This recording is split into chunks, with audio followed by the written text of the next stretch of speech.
Hello everyone, welcome to my channel.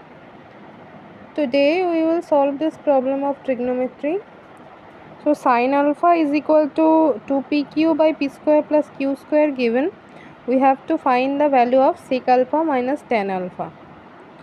So sec alpha minus tan alpha is equal to 1 by cos alpha minus sin alpha by cos alpha.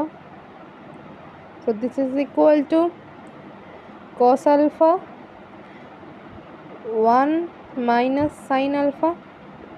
This is equal to 1 minus sin alpha divided by 1 minus sin square alpha root over.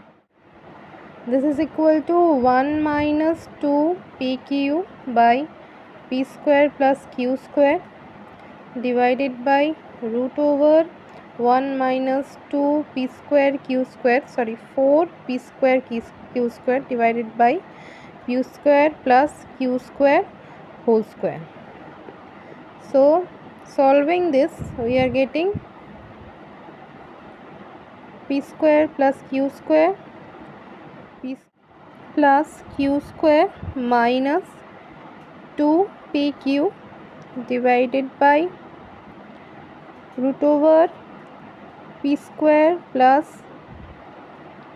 q square whole square minus 4 p square q square.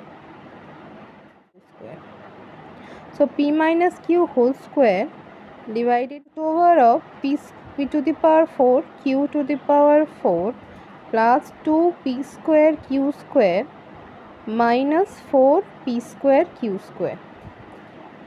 So this is equal to p minus q whole square divided by p square minus q square whole square, that is p square minus q square. So here p minus q whole square divided by p plus q into p minus q. So 1 p minus q is eliminating here. So we are getting p minus q divided by p plus q. For this problem, A is the correct answer. If you like this video, please click on the like button and also share it with your friends. For more videos like this, please subscribe to my channel. You can also leave a comment below. Thanks for watching. Thank you.